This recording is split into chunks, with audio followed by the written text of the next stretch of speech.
کیا یہ بات آپ نے سیدنا علی المرتضی سیدنا علی ابن ابی طالب سے نہیں سنی؟ میرے حضور کیا فرماتے ہیں؟ نبی پاک صلی اللہ تعالیٰ علیہ وسلم کا ارشاد سیدنا علی بیان کرتے ہیں کہ جس نے قرآن پڑھا، قرآن کو حفظ کیا اور قرآن کے حلال کو حلال جانا، اس کے حرام کو حرام جانا، یعنی قرآن مجید پڑھنا اور قرآن مجید کو حفظ کرنا، لیکن قرآن کے حلال کو حلال جانا اور اس کے حرام کو حرام جانا، قرآن مجید کے ساتھ اس کی یہ وابستگی، تو اللہ تعالیٰ اسے جنت میں داخل کرے گا، ساتھ اس کے گھر کے 10 ان بندوں کو جن پر جہنم واجب ہو چکی ہوگی، اللہ اس کی شفاعت کو قبول بھی فرمائے کہ وہ بندہ، ہم تو نبی کی شفاعت کے بارے میں بحث کرتے ہیں، اس میں الجھے ہوئے ہیں، اور مزے کی آپ کو بات بتاؤں، اس حدیث پہ کسی فرقے کا کوئی اختلاف نہیں کہ حافظ قرآن جو ہے، عالم قرآن جو ہے، قرآن مجید کو جاننے والا، سمجھنے والا، بیان کرنے والا، چلو ایسے ہی صحیح پورا اس پہ عمل کرنے والا، اس کے احکامات، جبکہ احکام کی جو آیات ہے میرے دوستوں وہ ٹوٹل 150 ہیں، جو صریح ہیں، صریح آیتیں جن میں احکامات بیان کی، اللہ نے حکم دیا نماز پڑھو، زکوٰۃ دو، یہ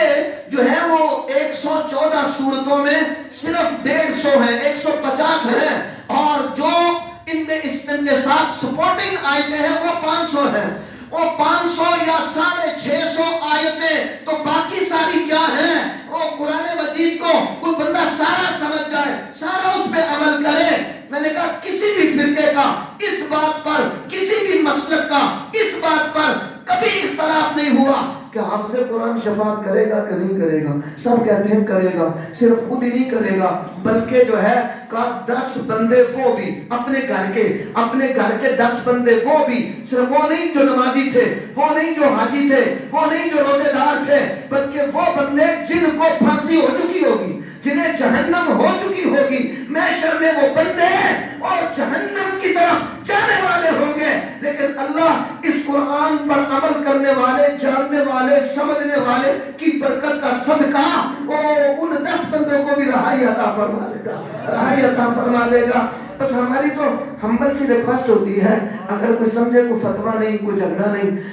کوئی جدال نہیں، ہمارا کوئی مناظرہ نہیں، کوئی مباحثہ نہیں، ہم کون ہوتے ہیں؟ لیکن اتنی بات ضرور ہے کہ اگر حافظ ہے جس نے رٹا لگایا، جس نے زور لگایا، جس نے محنت کی اور وہ حروف، وہ الفاظ یاد کر لیے، وہ کیا سمجھتا ہے کہ وہ کسی نبی کے برابر ہو سکتا ہے؟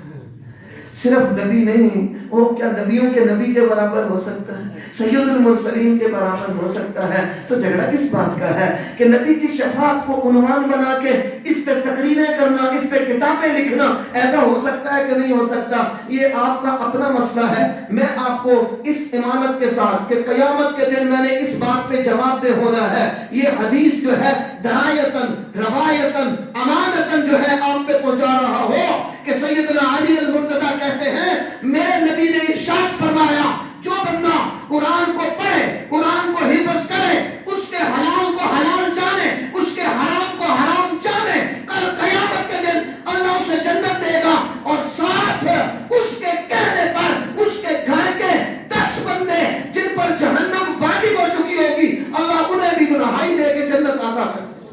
فیصلہ کرنا آپ کا کام ہے۔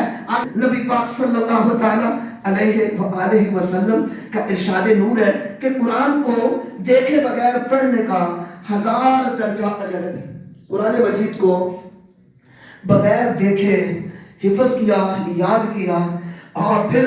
بغیر دیکھے پڑھتا ہے تو میرے حضور کا فرمان ہے کہ جنت میں 1000 درجہ اجر اسے ملے گا۔ اور پھر فرمایا اگر کوئی بندہ قرآن کو دیکھ کے پڑھتا ہے اللہ اسے 2000 درجے کا اجر نصیب فرمائے۔